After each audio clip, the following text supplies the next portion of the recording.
ಸ್ನೇಹಿತರೆ, ಮೀಡಿಯಾ ಮಾಸ್ಟರ್ಸ್ಗೆ ಸ್ವಾಗತ ಸುಸ್ವಾಗತ. ಗೆಳೆಯರೆ, ಒಂದೊಂದು ಸರಿ ಈ ಚುನಾವಣೆಗಳು, ಅದರಲ್ಲಿನ ಮತ ವಿಭಜನೆಗಳು, ಕ್ರೋಢೀಕರಣಗಳು, ಜನರ ಸಿಟ್ಟು ಪ್ರೀತಿಗಳು ಇವೆಲ್ಲ ವಿಚಿತ್ರವಾದ ಅಚ್ಚರಿಗೆ ಕಾರಣ ಆಗ್ತಾ ಇರುತ್ತವೆ. ಈ ಬಾರಿಯ ಚುನಾವಣೆ ನೋಡಿ, ಬಿಜೆಪಿಯ ವಿರುದ್ಧ ಮುಸ್ಲಿಂ ಸಮುದಾಯದ ಮತಗಳು ಧ್ರುವೀಕರಣಗೊಂಡಿದ್ದು ಕಾಂಗ್ರೆಸ್ ಮತ್ತು ಮಿತ್ರ ಪಕ್ಷಗಳಿಗೆ ಲಾಭ ತಂದುಕೊಡ್ತು ಅಂತ ಸಾಕಷ್ಟು ಜನ ಹೇಳ್ತಾ ಇದ್ದಾರೆ. ಅದಕ್ಕೆ ಸರಿಯಾಗಿ ಪಶ್ಚಿಮ ಬಂಗಾಳ, ಉತ್ತರ ಪ್ರದೇಶ ಮುಂತಾದ ಕಡೆಗಳಲ್ಲಿ ಮುಸ್ಲಿಂ ಮತದಾರರು ಹೆಚ್ಚಿರುವ ಕ್ಷೇತ್ರಗಳಲ್ಲಿ INDIA ಮಿತ್ರ ಪಕ್ಷಗಳಿಗೆ ಅನುಕೂಲ ಆಗಿದೆ. ಮೊನ್ನೆ OIC ಪ್ರಚಾರ ಮಾಡ್ತಾ ಇದ್ದಾಗ ಮುಸ್ಲಿಂ ಮಹಿಳೆಯೊಬ್ಬರು ಮೋದಿಯನ್ನು ಸೋಲಿಸೋದಕ್ಕೆ ವೋಟ್ ಹಾಕ್ತೀವಿ ಅಂತ ಹೇಳಿದ ವಿಡಿಯೋ ಒಂದು ವೈರಲ್ ಆಯಿತು. ಆ ಆಕ್ರೋಶ, ಅದರಿಂದಾದ ಪರಿಣಾಮಗಳು ನಮ್ಮ ಕಣ್ಣಿಗೆ ಕಾಣ್ತಾ ಇವೆ. ಆದರೆ ಹೀಗೆ ಆಡಳಿತಾರೂಢ ಪಕ್ಷವೊಂದರ ವಿರುದ್ಧ ಒಂದಾಗಿ ಮತ ಚಲಾಯಿಸಿದ ಆ ಸಮುದಾಯಕ್ಕೆ ಅವರು ನೆಚ್ಚಿಕೊಂಡ ಪಕ್ಷಗಳು ಕೊಟ್ಟ ರಾಜಕೀಯ ಪ್ರಾತಿನಿಧ್ಯ ಎಷ್ಟು, ಆ ಸಮುದಾಯದಿಂದ ಆರಿಸಿ ಬಂದ ಮತ್ತು ಟಿಕೆಟ್ ಪಡ್ಕೊಂಡ ಅಭ್ಯರ್ಥಿಗಳೆಷ್ಟು ಅನ್ನೋದನ್ನ ನೋಡಿದಾಗ ನಿಜಕ್ಕೂ ಒಂಥರ ಅಚ್ಚರಿ ಕೂಡ ಆಗುತ್ತೆ. ಮೊನ್ನೆ ಅತಿ ಹೆಚ್ಚು ಮುಸ್ಲಿಂ ಅಭ್ಯರ್ಥಿಗಳಿಗೆ ಟಿಕೆಟ್ ಕೊಟ್ಟಿದ್ದ ಪಕ್ಷವೊಂದರ ನಾಯಕಿ ಇನ್ನು ಮುಂದೆ ನಾವು ಅವರಿಗೆ ಟಿಕೆಟ್ ಕೊಡುವ ಬಗ್ಗೆ ಮತ್ತೊಮ್ಮೆ ಯೋಚಿಸಬೇಕಾದ ಪರಿಸ್ಥಿತಿ ನಿರ್ಮಾಣವಾಗ್ತಾ ಇದೆ ಅನ್ನೋ ಹೇಳಿಕೆಯನ್ನು ಕೊಟ್ಟಿದ್ದಾರೆ. ಹಾಗಾದ್ರೆ ಈ ಬಾರಿಯ ಚುನಾವಣೆಯಲ್ಲಿ ಸ್ಪರ್ಧಿಸಿದ್ದ ಮುಸ್ಲಿಂ ಅಭ್ಯರ್ಥಿಗಳು ಎಷ್ಟು ಮಂದಿ, ಅವರಲ್ಲಿ ಗೆದ್ದವರು ಎಷ್ಟು, ಯಾವ್ಯಾವ ಪಕ್ಷಗಳು ಎಷ್ಟು ಅಭ್ಯರ್ಥಿಗಳಿಗೆ ಟಿಕೆಟ್ ಅನ್ನು ಕೊಟ್ಟಿದ್ವು, ಆ ಸಮುದಾಯದ ಪ್ರಾತಿನಿಧ್ಯ ಕಡಿಮೆ ಆಗ್ತಾ ಇರೋದು ಯಾಕೆ ಅನ್ನೋದ್ರ ಬಗ್ಗೆ ಒಂದಷ್ಟು ಮಾಹಿತಿಯನ್ನ ನಾವಿಲ್ಲಿ ನೋಡೋಣ.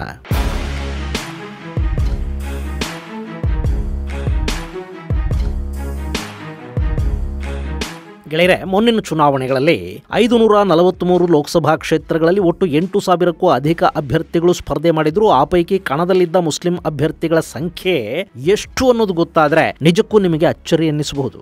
ದೇಶದ ನಾನಾ ಪಕ್ಷಗಳ ಚಿಹ್ನೆಗಳ ಅಡಿಯಲ್ಲಿ ಮತ್ತು ಪಕ್ಷೇತರರಾಗಿ ಸ್ಪರ್ಧಿಸಿದ್ದ ಒಟ್ಟು ಮುಸ್ಲಿಂ ಅಭ್ಯರ್ಥಿಗಳ ಸಂಖ್ಯೆ 78. ಕಳೆದ ಬಾರಿಯ ಚುನಾವಣೆಯಲ್ಲಿ ಒಟ್ಟು 115 ಅಭ್ಯರ್ಥಿಗಳು ಸ್ಪರ್ಧೆ ಮಾಡಿದ್ರು. ಈ ಬಾರಿ ಆ ಸಂಖ್ಯೆ ಮತ್ತಷ್ಟು ಕಡಿಮೆ ಆಗಿರುವುದು ಕಂಡು ಬರ್ತಾ ಇದೆ. ದೇಶದ ಜನಸಂಖ್ಯೆಯಲ್ಲಿ 14% ಪಾಲನ್ನು ಪಡ್ಕೊಂಡಿರುವ ಸಮುದಾಯವೊಂದಕ್ಕೆ ಸಿಗ್ತಾ ಇರುವ ರಾಜಕೀಯ ಪ್ರಾತಿನಿಧ್ಯ ಯಾಕೆ ಪ್ರತಿ ವರ್ಷ ಕಡಿಮೆ ಆಗ್ತಲೇ ಹೋಗ್ತಾ ಇದೆ ಅನ್ನೋದು ಒಂದು ಅಧ್ಯಯನ ಯೋಗ್ಯ ವಿಷಯ. ಸ್ನೇಹಿತರೆ, ಚುನಾವಣೆಗಳಲ್ಲಿ ಎಲ್ಲ ಪಕ್ಷಗಳು ಕೂಡ ಗೆಲ್ಲಬೇಕು ಅಂತಲೇ ಸ್ಪರ್ಧೆ ಮಾಡೋದು. ಅದಕ್ಕೆ ಬೇಕಾದ ಜಾತಿ ಧರ್ಮಗಳ ಓಲೈಕೆಯ ಕೆಲಸಗಳು ನಡೀತಾ ಹೋಗುತ್ತವೆ. ಯಾವ ಅಭ್ಯರ್ಥಿ ಗೆಲ್ತಾನೋ ಅಂಥ ಅಭ್ಯರ್ಥಿಗೆ ಟಿಕೆಟ್ ಸಿಗುತ್ತೆ, ಇದೆಲ್ಲ ನಿಮಗೆ ಗೊತ್ತಿರೋದೆ. ಆದ್ರೆ ಯಾವುದೇ ಒಂದು ಸಮುದಾಯವನ್ನ ರಾಜಕೀಯ ಪಕ್ಷಗಳು ಇವರ ಮತಗಳು ನಮಗಲ್ಲದೆ ಬೇರಿನ್ಯಾರಿಗೂ ಬರೋದಕ್ಕೆ ಸಾಧ್ಯನೇ ಇಲ್ಲ ಅಂದುಕೊಂಡು ಬಿಟ್ರೆ ಅಲ್ಲಿ ಅವರಿಗೆ ಸಿಗೋ ಪ್ರಾತಿನಿಧ್ಯ, ಇಂಪಾರ್ಟೆನ್ಸು ಇವೆಲ್ಲ ಮುಗಿದು ಹೋಗುತ್ತವೆ. ಅಲ್ಲಿಗೆ ಅವರನ್ನು ನಡೆಸಿಕೊಳ್ಳೋ ರೀತಿ ಕೂಡ ಬದಲಾಗ್ತಾ ಹೋಗುತ್ತೆ. ಇವತ್ತು ಮುಸ್ಲಿಂ ಸಮುದಾಯ ಅಂಥದ್ದೊಂದು ಪರಿಸ್ಥಿತಿಯನ್ನ ನಿರ್ಮಾಣ ಮಾಡಿಕೊಳ್ತಾ ಇದೆಯಾ ಅನ್ನೋ ಅನುಮಾನಗಳಿಗೆ ಕಾರಣವಾಗ್ತಾ ಇರೋದು 2014 ನಂತರದ ಚುನಾವಣೆಗಳು. ಈ ಬಾರಿ ದೇಶದಾದ್ಯಂತ ಮುಸ್ಲಿಂ ಮತಗಳ ಧ್ರುವೀಕರಣ ಅನ್ನೋದು ತುಂಬಾ ಚೆನ್ನಾಗಿದೆ ಅನ್ನೋದು ರಾಜಕೀಯ ಪಂಡಿತರು ಹೇಳ್ತಾ ಇರೋ ಮಾತು. ದೇಶದಾದ್ಯಂತ ಮುಸ್ಲಿಂ ಮತಗಳು ಕಾಂಗ್ರೆಸ್ ಪಕ್ಷದ ಬೆನ್ನಿಗೆ ನಿಂತಿವೆ. ಉತ್ತರ ಪ್ರದೇಶ, ಬಿಹಾರ ಮತ್ತು ಪಶ್ಚಿಮ ಬಂಗಾಳಗಳಲ್ಲಿ ಕಾಂಗ್ರೆಸ್ನ ಮಿತ್ರ ಪಕ್ಷಗಳನ್ನ ಅವರು ಅಪ್ಪಿಕೊಂಡಿದ್ದಾರೆ. ಇದರ ಪರಿಣಾಮ ಕಾಂಗ್ರೆಸ್ ಹಾಗೂ ಮಿತ್ರ ಪಕ್ಷಗಳ ಸಂಸದರ ಸಂಖ್ಯೆ 232 ಮುಟ್ಟೋದಿಕ್ಕೆ ಸಾಧ್ಯ ಆಗಿದೆ. ಆದರೆ ಈ ಬಾರಿ ಸಂಸತ್ತನ್ನು ಪ್ರವೇಶಿಸ್ತಾ ಇರುವ ಮುಸ್ಲಿಂ ಸಂಸದರ ಸಂಖ್ಯೆ 2014 ಹೊರತುಪಡಿಸಿದ್ರೆ ಈ ಹಿಂದಿನ ಎಲ್ಲ ಚುನಾವಣೆಗಳಿಗಿಂತ ಈ ಬಾರಿ ತುಂಬಾನೇ ಕಡಿಮೆ ಕೂಡ ಇದೆ. 2024ರಲ್ಲಿ ಲೋಕಸಭೆಯಲ್ಲಿ ಮುಸ್ಲಿಮರ ಪ್ರಾತಿನಿಧ್ಯ 4.42% ಕುಸಿದಿದೆ. 2014ರಲ್ಲಿ 22 ಮುಸ್ಲಿಂ ಸಂಸದರು ಮಾತ್ರ ಸಂಸತ್ತನ್ನು ಪ್ರವೇಶ ಮಾಡಿದ್ರು. ಈ ಬಾರಿ ಆ ಸಂಖ್ಯೆ 24ಕ್ಕೆ ಏರಿಕೆಯಾಗಿದೆ ಅನ್ನೋದನ್ನ ಹೊರತುಪಡಿಸಿದ್ರೆ ಉಳಿದಂತೆ ಅವರು ನಂಬಿದ ರಾಜಕೀಯ ಪಕ್ಷಗಳಿಂದ ಅವರಿಗಾದ ಲಾಭ ಮಾತ್ರ ದೊಡ್ಡ ಪ್ರಮಾಣದಲ್ಲೇನು ಕಾಣ್ತಾ ಇಲ್ಲ.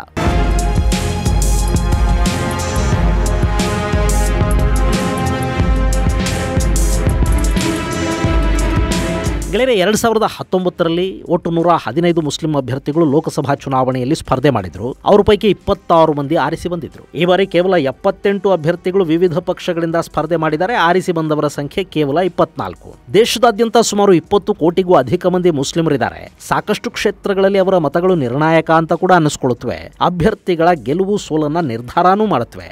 ಆದರೆ ಮುಸ್ಲಿಮರೇ ಬಹುಸಂಖ್ಯಾತರಾಗಿರುವ ಲೋಕಸಭಾ ಕ್ಷೇತ್ರಗಳು ಅಂತ ಇರೋದು ಕೇವಲ 15. ಅಲ್ಲಿ ಈ ಹಿಂದಿನಿಂದ ಅದೇ ಸಮುದಾಯದ ಅಭ್ಯರ್ಥಿಗಳು ಆರಿಸಿ ಬರ್ತಾ ಇದ್ದಾರೆ. ಈ ಬಾರಿ ಕೂಡ ಅವರೇ ಗೆದ್ದು ಬಂದಿದ್ದಾರೆ. ಆದರೆ ಬೇರೆ ಕ್ಷೇತ್ರಗಳಲ್ಲಿ ಅವರಿಗೆ ಗೆಲುವು ಸಿಕ್ಕಿರೋದು ತುಂಬಾ ಕಡಿಮೆ. ಹಾಗೆ ನೋಡಿದ್ರೆ ಈ ಬಾರಿ ಮುಸ್ಲಿಂ ಅಭ್ಯರ್ಥಿಗಳಿಗೆ ಟಿಕೆಟ್ ಸಿಕ್ಕಿರೋದು ಕೂಡ ಕಡಿಮೆನೆ. ಈ ಬಾರಿ ಬಿಜೆಪಿ ಕೇರಳದಲ್ಲಿ ಒಬ್ಬ ಮುಸ್ಲಿಂ ಅಭ್ಯರ್ಥಿಯನ್ನ ಕಣಕ್ಕಿಳಿಸಿದೆ. ಹಾಗೆ ಅದರ ಮಿತ್ರ ಪಕ್ಷ JDU ಕೂಡ ಬಿಹಾರದಲ್ಲಿ ಒಬ್ಬ ಮುಸ್ಲಿಂ ಅಭ್ಯರ್ಥಿಗೆ ಟಿಕೆಟ್ ಅನ್ನು ಕೊಟ್ಟಿತ್ತು. ಉಳಿದ ಹಾಗೆ ಕಾಂಗ್ರೆಸ್, TMC, ಸಮಾಜವಾದಿ ಪಕ್ಷ, RJD, NCP, CPIM, Muslim League, ಓವೈಸಿಯ ಪಕ್ಷ ಇವೆಲ್ಲ ಸೇರಿ ಒಟ್ಟು 77 ಮುಸ್ಲಿಂ ಅಭ್ಯರ್ಥಿಗಳಿಗೆ ಟಿಕೆಟ್ ಅನ್ನು ಕೊಟ್ಟಿದ್ವು. ಇದರಲ್ಲೂ ಅತಿ ಹೆಚ್ಚು ಮುಸ್ಲಿಂ ಅಭ್ಯರ್ಥಿಗಳನ್ನ ಕಣಕ್ಕಿಳಿಸಿದ್ದ ಪಕ್ಷ ಅಂದ್ರೆ ಅದು ಬಿಎಸ್ಪಿ. ಮಾಯಾವತಿ ಅವರ ಬಿಎಸ್ಪಿ ಒಟ್ಟು 35 ಮುಸ್ಲಿಂ ಅಭ್ಯರ್ಥಿಗಳಿಗೆ ಟಿಕೆಟ್ ಅನ್ನು ಕೊಟ್ಟಿತ್ತು. ಅದರಲ್ಲಿ 17 ಅಭ್ಯರ್ಥಿಗಳನ್ನ ಉತ್ತರ ಪ್ರದೇಶದಲ್ಲಿ ಕಣಕ್ಕಿಳಿಸಿದ್ರೆ 4 ಅಭ್ಯರ್ಥಿಗಳನ್ನ ಮಧ್ಯಪ್ರದೇಶದಲ್ಲಿ, ಉಳಿದ ಹಾಗೆ ಬಿಹಾರ ಮತ್ತು ದಿಲ್ಲಿಯಲ್ಲಿ ತಲಾ 3 ಅಭ್ಯರ್ಥಿಗಳು, ಉತ್ತರಾಖಂಡದಲ್ಲಿ 2 ಅಭ್ಯರ್ಥಿಗಳು ಹಾಗೂ ರಾಜಸ್ಥಾನ,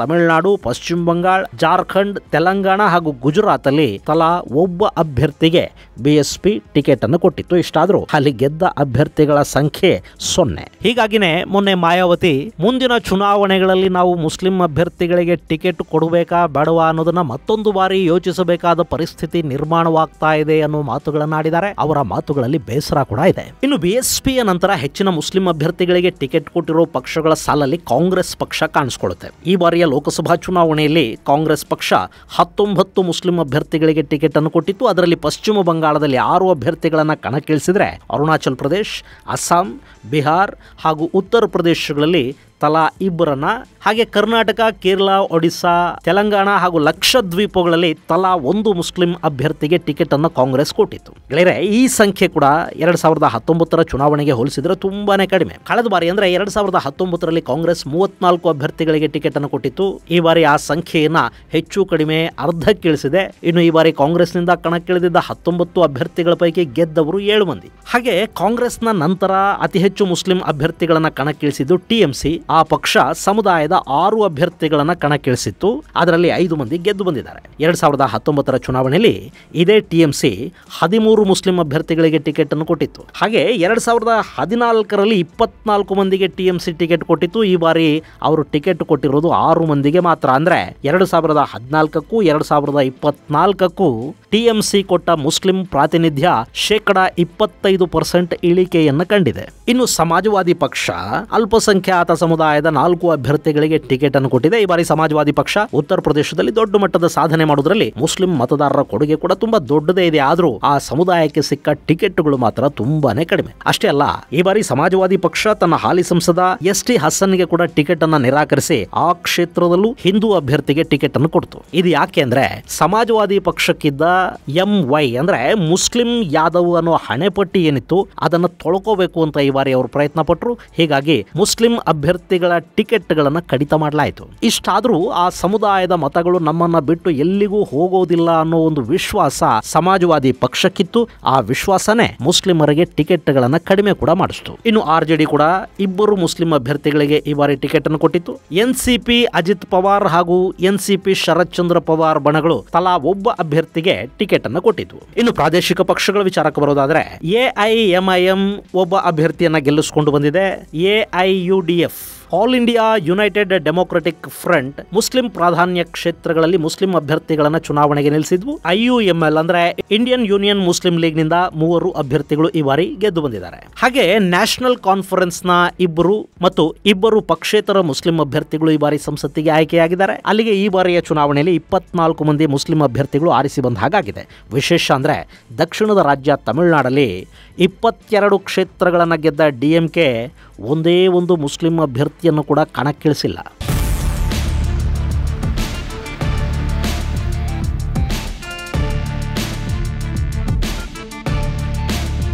ಸ್ನೇಹಿತರೆ, ಕಳೆದ 3 ಚುನಾವಣೆಗಳ ಸಂಖ್ಯೆಗಳನ್ನು ನಾವು ಗಮನಿಸಿದ್ರೆ ಚುನಾವಣೆಯಿಂದ ಚುನಾವಣೆಗೆ ಮುಸ್ಲಿಂ ಅಭ್ಯರ್ಥಿಗಳ ಸ್ಪರ್ಧೆ ಮತ್ತು ಗೆಲುವು ಎರಡೂ ಕಡಿಮೆ ಆಗ್ತಾ ಇರೋದು ಕಂಡು ಬರ್ತಾ ಇದೆ. ಇಲ್ಲಿ ಗಮನಿಸಬೇಕಾದ ಅಂಶ ಅಂದ್ರೆ 1980ರಲ್ಲಿ ಮಾತ್ರ ಮುಸ್ಲಿಂ ಸಂಸದರ ಸಂಖ್ಯೆ ದೇಶದಲ್ಲಿ 9% ಮುಟ್ಟಿತ್ತು. 1980ರ ಲೋಕಸಭೆಯಲ್ಲಿ 49 ಮಂದಿ ಮುಸ್ಲಿಂ ಸಮುದಾಯದ ಸಂಸದರು ಆಯ್ಕೆಯಾಗಿ ಬಂದಿದ್ರು. ಇನ್ನುಳಿದ ಹಾಗೆ 1985ರಲ್ಲಿ ನಡೆದ ಚುನಾವಣೆಯಲ್ಲಿ ಅದು 8%ಗೆ ಕುಸಿತವನ್ನು ಕಾಣ್ತು. 2004ರಲ್ಲಿ 7% ಆಯಿತು. ಮುಂದೆ ಮುಸ್ಲಿಂ ಪ್ರಾತಿನಿಧ್ಯ ಅನ್ನೋದು 5ರಿಂದ 6% ಅನ್ನ ದಾಟಲಿಲ್ಲ. ಆದರೆ 2014ರ ನಂತರ ಈ ಶೇಕಡವಾರು ಪ್ರಮಾಣ 5%ಗಿಂತಲೂ ಕಡಿಮೆ ಆಗ್ತಾ ಬರ್ತಾ ಇದೆ. ಇಲ್ಲಿ ಗಮನಿಸಬೇಕಾದ ಮತ್ತೊಂದು ಅಂಶ ಅಂದ್ರೆ 2014ರ ಚುನಾವಣೆಯ ನಂತರ ಬೇರೆ ಬೇರೆ ರಾಜಕೀಯ ಪಕ್ಷಗಳು ಕೂಡ ಮುಸ್ಲಿಮರಿಗೆ ಕೊಡ್ತಾ ಇರೋ ಪ್ರಾತಿನಿಧ್ಯವನ್ನು ಕಡಿಮೆ ಮಾಡ್ತಾ ಇವೆ ಅನ್ನೋದು. ಹೀಗಾಗಿ ಆ ಇಡೀ ಸಮುದಾಯ ಕೇವಲ ಕೆಲವೇ ಪಕ್ಷಗಳ ರಾಜಕೀಯ ವೋಟ್ ಬ್ಯಾಂಕ್ ಆಗೋದಕ್ಕೆ ಮಾತ್ರ ಸೀಮಿತ ಆಗ್ತಾ ಇದ್ದಾರೆ. ಇಲ್ಲಿ ಆ ಸಮುದಾಯ ಬಿಜೆಪಿಯ ಜೊತೆಗೆ ಮೊದಲಿಂದಲೂ ಇಲ್ಲ. ಯಾರೋ ಬೆರಳೆಣಿಕೆಯಷ್ಟು ಮುಸ್ಲಿಂ ನಾಯಕರು ಬಿಜೆಪಿಯಲ್ಲಿ ಕಾಣಿಸ್ಕೊಂಡ್ರೂ ಕೂಡ ಮುಸ್ಲಿಂ ಮತದಾರ ಬಿಜೆಪಿಯನ್ನು ಬೆಂಬಲಿಸೋದಿಲ್ಲ. ಹಾಗೆ ನೋಡಿದರೆ ತ್ರಿವಳಿ ತಲಾಖ್ ರದ್ದು ಮಾಡುವ ಮೂಲಕ ಮುಸ್ಲಿಂ ಮಹಿಳೆಯರಿಗೆ ಬಿಜೆಪಿ ದೊಡ್ಡ ಕೊಡುಗೆಯನ್ನು ಕೊಡ್ತು. ಆದರೂ ಸಮುದಾಯದ ಮಹಿಳೆಯರು ಬಿಜೆಪಿಯ ಪರ ಇಲ್ಲ. ಅದ್ಯಾಕೋ ಬಿಜೆಪಿ ಬಗ್ಗೆ ಅವರಿಗೆ ವಿಚಿತ್ರವಾದ ದ್ವೇಷ ಇದೆ ಮತ್ತು ಅದೇ ಅವರನ್ನ ಬಿಜೆಪಿಯೇತರ ರಾಜಕೀಯ ಪಕ್ಷಗಳು ವೋಟ್ ಬ್ಯಾಂಕ್ ತರ ಬಳಕೆ ಮಾಡ್ಕೊಳ್ಳೋದಕ್ಕೆ ಕೂಡ ಕಾರಣ ಆಗ್ತಾ ಇದೆ. ಇಲ್ಲಿ ಬಿಜೆಪಿ ಮುಸ್ಲಿಂ ಅಭ್ಯರ್ಥಿಗಳಿಗೆ ಟಿಕೆಟ್ ಕೊಡ್ತಿಲ್ಲ ಅನ್ನೋದೊಂದು ಆರೋಪ. ಅದಕ್ಕೆ ಬಿಜೆಪಿ ನಾಯಕರು ಕೊಡೋ ಉತ್ತರ ಏನು ಅಂದ್ರೆ, ಅಲ್ಲಿ ಟಿಕೆಟ್ ತಗೊಂಡು ಗೆದ್ದು ಬರಬಲ್ಲ ಮುಸ್ಲಿಂ ನಾಯಕರಿಲ್ಲ ಹಾಗೂ ಮುಸ್ಲಿಮರು ಬಿಜೆಪಿಗೆ ವೋಟ್ ಹಾಕೋದಿಲ್ಲ ಅನ್ನೋದು. ಯಾವುದೇ ಪಕ್ಷ ಗೆದ್ದು ಬರಲಿ ಅಂತ ಟಿಕೆಟ್ ಕೊಡುತ್ತೆ ಹೊರತು ಸೋತ್ ಹೋಗಲಿ ಅಂತಲ್ಲ. ಹೀಗಾಗಿ ಬಿಜೆಪಿಯಲ್ಲಿ ಮುಸ್ಲಿಮರಿಗೆ ಟಿಕೆಟ್ಗಳು ಹೆಚ್ಚು ಸಿಗ್ತಾ ಇಲ್ಲ. ಆದರೆ ಸಚಿವ ಸ್ಥಾನಗಳನ್ನು ಬಿಜೆಪಿ ಕೊಟ್ಟಿದೆ, ಗವರ್ನರ್ಗಳನ್ನು ಮಾಡಿದೆ, ಸರ್ಕಾರದ ಆಯಕಟ್ಟಿನ ಜಾಗಗಳಲ್ಲಿ ಕೂಡ ಸಾಕಷ್ಟು ಮುಸ್ಲಿಮರಿಗೆ ಪ್ರಾತಿನಿಧ್ಯವನ್ನು ಕೊಟ್ಟಿದೆ.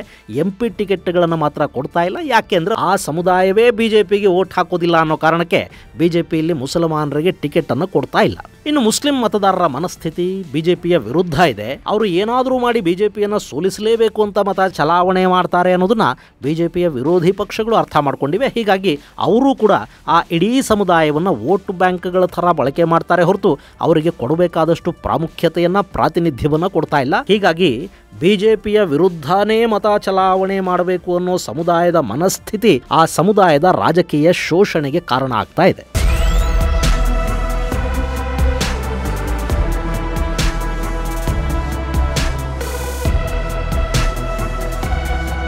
ಗೆಳೆಯರೆ, ಇಲ್ಲಿ ನಿಮಗೊಂದು ಉದಾಹರಣೆಯನ್ನು ಕೊಡೋದಾದ್ರೆ, ನಮ್ಮದೇ ರಾಜ್ಯದಲ್ಲಿ ಮುಸ್ಲಿಂ ಮತದಾರರು ನಿರ್ಣಾಯಕ ಆಗಿರೋ 3 ಕ್ಷೇತ್ರಗಳಿವೆ. ಒಂದು ಬೆಂಗಳೂರು ಸೆಂಟ್ರಲ್ಲು, ಎರಡನೆಯದ್ದು ದಕ್ಷಿಣ ಕನ್ನಡ, ಮೂರನೆಯದ್ದು ಹಾವೇರಿ ಗದಗ ಕ್ಷೇತ್ರ. ಈ 3 ಕ್ಷೇತ್ರಗಳಲ್ಲೂ ಕೂಡ ಮುಸ್ಲಿಂ ಮತಗಳು ತುಂಬಾ ನಿರ್ಣಾಯಕ. ಈ ಹಿಂದೆ ಕಾಂಗ್ರೆಸ್ ಪಕ್ಷ ಬೆಂಗಳೂರು ಸೆಂಟ್ರಲ್ ಹಾಗೂ ಹಾವೇರಿಯಲ್ಲಿ ಮುಸ್ಲಿಂ ಅಭ್ಯರ್ಥಿಗೆ ಟಿಕೆಟ್ ಅನ್ನು ಕೊಡ್ತಾ ಇತ್ತು. ಕೆಲವೊಮ್ಮೆ ಕಲಬುರಗಿ ಕ್ಷೇತ್ರದಿಂದ ಕೂಡ ಮುಸ್ಲಿಂ ಸಂಸದರು ಆರಿಸಿ ಬಂದದ್ದು ಉಂಟು. ಆದರೆ 2014ರ ಸೋಲಿನಿಂದ ಕಂಗೆಟ್ಟ ಕಾಂಗ್ರೆಸ್ ಈಗ ಅಳೆದು ತೂಗಿ ಟಿಕೆಟ್ ಅನ್ನು ಹಂಚಿಕೆ ಮಾಡ್ತಾ ಇದೆ. ಹಾವೇರಿ ಕೂಡ ಈಗ ಮುಸ್ಲಿಂ ಅಭ್ಯರ್ಥಿಗೆ ಟಿಕೆಟ್ ಕೊಡ್ತಾ ಇಲ್ಲ, ಅಲ್ಲಿ ಲಿಂಗಾಯತ ಅಭ್ಯರ್ಥಿಗೆ ಟಿಕೆಟ್ ಅನ್ನು ಕೊಟ್ಟಿದೆ. ಆದರೆ ಬೆಂಗಳೂರು ಸೆಂಟ್ರಲ್ ಕ್ಷೇತ್ರದಲ್ಲಿ ಮಾತ್ರ ಮುಸ್ಲಿಂ ಅಭ್ಯರ್ಥಿಗೆ ಕಾಂಗ್ರೆಸ್ ಈ ಬಾರಿ ಇನ್ನೂ ಟಿಕೆಟ್ ಕೊಡ್ತು. ಇದೇ ಕಾರಣಕ್ಕೇನೆ ಸೆಂಟ್ರಲ್ ಕ್ಷೇತ್ರವನ್ನು ಕಾಂಗ್ರೆಸ್ ಕಳ್ಕೊಳ್ತಾ ಇದೆ ಅನ್ನೋ ಮಾತುಗಳು ಕೂಡ ಪಕ್ಷದ ಒಳಗೆ ಕೇಳಿ ಬರ್ತಾ ಇವೆ. ಒಂದ್ ವೇಳೆ ಅಲ್ಲಿ ಹಿಂದೂ ಅಭ್ಯರ್ಥಿಯನ್ನ ಕಣಕ್ಕಿಳಿಸಿದ್ದೇ ಆಗಿದ್ರೆ ಗೆಲುವು ಸುಲಭ ಆಗ್ತಾ ಇತ್ತು. ಹೇಗೂ ಮುಸಲ್ಮಾನರು ಕಾಂಗ್ರೆಸ್ಗೆ ವೋಟ್ ಹಾಕ್ತಾ ಇದ್ರು, ಅದರ ಜೊತೆಗೊಂದಷ್ಟು ಹಿಂದೂ ಮತಗಳು ಕೂಡ ಬಂದಿದ್ರೆ ಅಭ್ಯರ್ಥಿ ಗೆದ್ದು ಬಿಡ್ತಾ ಇದ್ದ ಅನ್ನೋ ಒಂದು ವಾದ ಕಾಂಗ್ರೆಸ್ನ ಒಳಗಿದೆ. ಈ ವಾದಕ್ಕೇನಾದರೂ ಬಲ ಸಿಕ್ಕಿಬಿಟ್ರೆ ಇನ್ನು ಮುಂದೆ ಸೆಂಟ್ರಲ್ ಅಲ್ಲಿ ಕೂಡ ಮುಸ್ಲಿಂ ಅಭ್ಯರ್ಥಿಗೆ ಟಿಕೆಟ್ ಸಿಗೋದು ನಿಂತು ಹೋಗುತ್ತೆ. ಇದಕ್ಕೆ ಕಾರಣ ಏನು ಗೊತ್ತಾ? ಮುಸ್ಲಿಮರು ಹೇಗೂ ನಮಗೆ ವೋಟ್ ಹಾಕ್ತಾರೆ, ಹಿಂದೂ ಅಭ್ಯರ್ಥಿಗೆ ಟಿಕೆಟ್ ಕೊಟ್ರೆ ಹಿಂದೂ ಮತಗಳನ್ನ ವಿಭಜನೆ ಮಾಡಿ ಸುಲಭವಾಗಿ ಗೆದ್ದು ಬಿಡಬಹುದು ಅಂತ. ಇದರಿಂದ ರಾಜಕೀಯ ಪಕ್ಷಕ್ಕೆ ಲಾಭ ಆಗುತ್ತೆ. ಆದ್ರೆ ಮುಸ್ಲಿಂ ಸಮುದಾಯಕ್ಕಾಗೋ ಲಾಭ ಏನು? ಯಾರನ್ನೋ ಸೋಲಿಸಿದ ತೃಪ್ತಿನ? ಇನ್ನು ಈ ಬಾರಿ ಆರಿಸಿ ಬಂದ ಮುಸ್ಲಿಂ ಅಭ್ಯರ್ಥಿಗಳ ಪೈಕಿ ಅತ್ಯಂತ ಪ್ರಮುಖರು ಅಂತ ನಾವು ನೋಡೋದಾದ್ರೆ ಕಾಂಗ್ರೆಸ್ನ ಹಿರಿಯ ನಾಯಕ ಅಧೀರ್ ರಂಜನ್ ಚೌಧರಿ ವಿರುದ್ಧ ಸ್ಪರ್ಧೆ ಮಾಡಿದ್ದ ಮಾಜಿ ಕ್ರಿಕೆಟಿಗ ಯೂಸುಫ್ ಪಠಾಣ್ ಗೆದ್ದು ಬಂದಿದ್ದಾರೆ. ಕಾಂಗ್ರೆಸ್ನಿಂದ ಉತ್ತರ ಪ್ರದೇಶದ ಸಹರಾನ್ಪುರ್ ಅಭ್ಯರ್ಥಿ ಇಮ್ರಾನ್ ಮಸೂದ್ ಆಯ್ಕೆಯಾಗಿದ್ದಾರೆ. ಹಾಗೆ ಸಮಾಜವಾದಿ ಪಕ್ಷದಿಂದ ಇಕ್ರಾ ಚೌಧರಿ ಅನ್ನೋ 29 ವರ್ಷದ ಯುವ ಅಭ್ಯರ್ಥಿ ಖೈರಾನಾ ಕ್ಷೇತ್ರದಿಂದ ಸ್ಪರ್ಧಿಸಿ ಬಿಜೆಪಿಯ ಪ್ರದೀಪ್ ಕುಮಾರ್ ವಿರುದ್ಧ ಗೆದ್ದು ಬಂದಿದ್ದಾರೆ. ಹಾಗೆ ಸಮಾಜವಾದಿ ಪಕ್ಷದ ಅಭ್ಯರ್ಥಿ ಅಫ್ಜಲ್ ಅನ್ಸಾರಿ ಗಾಜಿಪುರದಿಂದ 5.3 ಲಕ್ಷ ಮತಗಳನ್ನು ಪಡ್ಕೊಳ್ಳೋ ಮೂಲಕ ಆರಿಸಿ ಬಂದ್ರೆ, ಮೆಹಬುಲ್ಲಾ ರಾಂಪುರ್ ಕ್ಷೇತ್ರದಿಂದ ಹಾಗೂ ಜಿಯಾವುರ್ ರೆಹಮಾನ್ ಸಂಬಾಲ್ ಕ್ಷೇತ್ರದಿಂದ ಆರಿಸಿ ಬಂದಿದ್ದಾರೆ. ಇನ್ನು ಹೈದರಾಬಾದಲ್ಲಿ ಯಥಾ ಪ್ರಕಾರ AIMIM ನ ಮುಖ್ಯಸ್ಥ ಅಸಾದುದ್ದೀನ್ ಓವೈಸಿ ತಮ್ಮ ಗೆಲುವಿನ ಓಟವನ್ನು ಮುಂದುವರೆಸಿದ್ದಾರೆ. ಆ ಕ್ಷೇತ್ರದಲ್ಲಿ ಹಿಂದೂ ಫೈರ್ ಬ್ರ್ಯಾಂಡ್ ಅಂತ ಗುರುತಿಸಿಕೊಂಡಿದ್ದ ಮಾಧವಿ ಲತಾ ಅವರ ವಿರುದ್ಧ 3.38 ಲಕ್ಷ ಮತಗಳ ಅಂತರದಿಂದ ಓವೈಸಿ ಗೆದ್ದು ಬೀಗಿದ್ದಾರೆ. ಇನ್ನು ಅಸ್ಸಾಂನ ದುಬ್ರಿ ಕ್ಷೇತ್ರದಿಂದ ರಾಕಿಬುಲ್ ಹುಸೇನ್ 14.71 ಲಕ್ಷ ಮತಗಳನ್ನ ಪಡ್ಕೊಂಡು ಗೆದ್ದಿದ್ದಾರೆ. ಹಾಗೆ ಜಮ್ಮು ಕಾಶ್ಮೀರ ಮತ್ತು ಲದಾಖ್ ಅಲ್ಲಿ 4 ಮಂದಿ ಮುಸ್ಲಿಂ ಅಭ್ಯರ್ಥಿಗಳು ಗೆದ್ದು ಬಂದಿದ್ದಾರೆ. ಆ ಪೈಕಿ ಕಾಶ್ಮೀರದ 3 ಕ್ಷೇತ್ರಗಳಲ್ಲಿ ಮುಸ್ಲಿಮರೇ ಗೆಲ್ತಾರೆ. ಈ ಬಾರಿನೂ ಅವರೇ ಗೆದ್ದಿದ್ದಾರೆ. ಲದಾಖ್ ಕಳೆದ ಬಾರಿ ಬಿಜೆಪಿಯ ಕೈಯಲ್ಲಿತ್ತು. ಈ ಬಾರಿ ಅಲ್ಲಿ ಸ್ವತಂತ್ರ ಅಭ್ಯರ್ಥಿಯಾಗಿ ಸ್ಪರ್ಧಿಸಿದ್ದ ಮೊಹಮ್ಮದ್ ಹನೀಫ್ ಆರಿಸಿ ಬಂದಿದ್ದಾರೆ. ಇನ್ನು ಈ ಬಾರಿ ಕಾಶ್ಮೀರದಲ್ಲಿ ಮುಫ್ತಿ ಹಾಗೂ ಒಮರ್ ಅಬ್ದುಲ್ಲಾ ಇಬ್ಬರೂ ಸೋತಿದ್ದಾರೆ. ಒಮರ್ ಅಬ್ದುಲ್ಲಾ ಅವರ ಬಾರಾಮುಲ್ಲಾ ಕ್ಷೇತ್ರದಿಂದ ಭಯೋತ್ಪಾದಕರಿಗೆ ಹಣಕಾಸಿನ ನೆರವು ನೀಡಿದ ಆರೋಪದಲ್ಲಿ ಜೈಲು ಪಾಲಾಗಿರುವ ಅಬ್ದುಲ್ ರಶೀದ್ಗೆ ಗೆಲುವು ಸಿಕ್ಕಿದೆ. ಈ ಬಾರಿ ಕಾಂಗ್ರೆಸ್ನಿಂದ 7 ಮಂದಿ, TMCಯಿಂದ 5, ಸಮಾಜವಾದಿ ಪಕ್ಷದಿಂದ 4 ಮುಸ್ಲಿಂ ಸಂಸದರು ಗೆದ್ದು ಬಂದ್ರೆ ಮುಸ್ಲಿಂ ಲೀಗ್ 3 ಸದಸ್ಯರನ್ನ ಗೆಲ್ಲಿಸಿಕೊಂಡು ಬಂದಿದೆ. ಒಟ್ಟು ಮುಸ್ಲಿಂ ಸಂಸದರ ಸಂಖ್ಯೆ 24.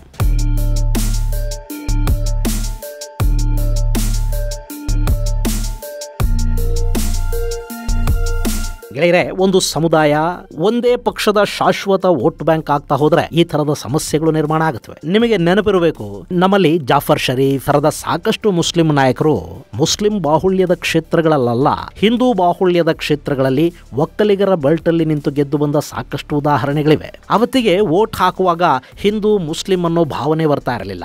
ಯಾವ ಅಭ್ಯರ್ಥಿ ನಮ್ಮ ಕೆಲಸ ಮಾಡಿಕೊಡ್ತಾನೆ, ಯಾರು ಜನರಿಗೆ ಹತ್ತಿರ ಇರ್ತಾನೆ ಅಂಥವನನ್ನ ನೋಡಿ ವೋಟ್ ಹಾಕೋ ಪದ್ಧತಿ ಇತ್ತು. ಆದ್ರೆ ಯಾವಾಗ ಈ ಸಮುದಾಯ ಒಂದು ಪಕ್ಷದ ವಿರುದ್ಧ ಒಂದೇ ಪಕ್ಷದ ಪರ ಮತ ಚಲಾವಣೆ ಮಾಡುತ್ತೆ ಅನ್ನೋ ವಾತಾವರಣ ನಿರ್ಮಾಣ ಆಯಿತು, ಆಗ ಈ ದೇಶದ ಹಿಂದೂಗಳು ಕೂಡ ಮುಸ್ಲಿಂ ಅಭ್ಯರ್ಥಿಯ ವಿರುದ್ಧ ಮತ ಚಲಾವಣೆ ಮಾಡೋದಕ್ಕೆ ನಿಂತುಕೊಂಡ್ರು. ಅಲ್ಲಿಗೆ ಮತದಾನದಲ್ಲಿ ಕೂಡ ಕಮ್ಯುನಲ್ ಆಂಗಲ್ ಒಂದು ಹುಟ್ಕೊಳ್ತು. ಅದರ ಪರಿಣಾಮ ಇವತ್ತು ಮುಸ್ಲಿಂ ಅಭ್ಯರ್ಥಿಗಳ ಪ್ರಾತಿನಿಧ್ಯನೇ ಕಡಿಮೆ ಆಗ್ತಾ ಹೋಗ್ತಾ ಇದೆ. ಇನ್ನು ಯಾವುದೇ ಒಂದು ಸಮುದಾಯ ಯಾವುದೇ ಒಂದು ಪಕ್ಷದ ಶಾಶ್ವತ ಮತದಾರರಾಗಿ ಹೋಗೋದಿದೆಯಲ್ಲ, ಇದು ಪ್ರಜಾಪ್ರಭುತ್ವದ ದೃಷ್ಟಿಯಿಂದ ಕೂಡ ಒಳ್ಳೆಯದಲ್ಲ. ಈ ಸಮುದಾಯ ನಮಗೆ ವೋಟ್ ಹಾಕೋದಿಲ್ಲ ಅಂತ ಒಂದು ಪಕ್ಷ ಅವರನ್ನ ಸಂಪೂರ್ಣವಾಗಿ ದೂರ ಇಡುತ್ತೆ. ಇವರು ನಮಗಲ್ದೆ ಇನ್ಯಾರಿಗೆ ವೋಟ್ ಹಾಕ್ತಾರೆ ಅಂತ ಮತ್ತೊಂದಷ್ಟು ಪಕ್ಷಗಳು ಅವರನ್ನ ನಿರ್ಲಕ್ಷ್ಯ ಮಾಡ್ತಾ ಹೋಗುತ್ತವೆ. ಇವತ್ತು ಭಾರತದಲ್ಲಿ ಅಂತಹ ಪರಿಸ್ಥಿತಿಯನ್ನು ಎದುರಿಸ್ತಾ ಇರೋದು ಎರಡು ಸಮಾಜಗಳು. ಒಂದು ಮುಸ್ಲಿಮರು, ಅವರು ಬಿಜೆಪಿಯ ವಿರುದ್ಧ ನಿಂತು ಅವಕಾಶವನ್ನು ಕಳ್ಕೋತಾ ಇದ್ದಾರೆ. ಎರಡನೆಯದ್ದು ಬ್ರಾಹ್ಮಣರು, ಅವರು ಬಿಜೆಪಿಯನ್ನೇ ನಂಬಿ ನಿರ್ಲಕ್ಷ್ಯಕ್ಕೆ ಒಳಗಾಗ್ತಾ ಇದ್ದಾರೆ. ನಿಮಗೇನನ್ಸುತ್ತೆ? ಇದು ಗೆಳೆಯರೆ 2024 ಲೋಕಸಭಾ ಚುನಾವಣೆಯಲ್ಲಿ ಮುಸ್ಲಿಂ ಅಭ್ಯರ್ಥಿಗಳ ಭಾಗವಹಿಸುವಿಕೆಯ ಕುರಿತಾದ ಒಂದಷ್ಟು ಮಾಹಿತಿ. ಮುಂದಿನ ಸಂಚಿಕೆಯಲ್ಲಿ ಮತ್ತಷ್ಟು ವಿಶೇಷಗಳ ಜೊತೆ ಮತ್ತೆ ಭೇಟಿಯಾಗೋಣ.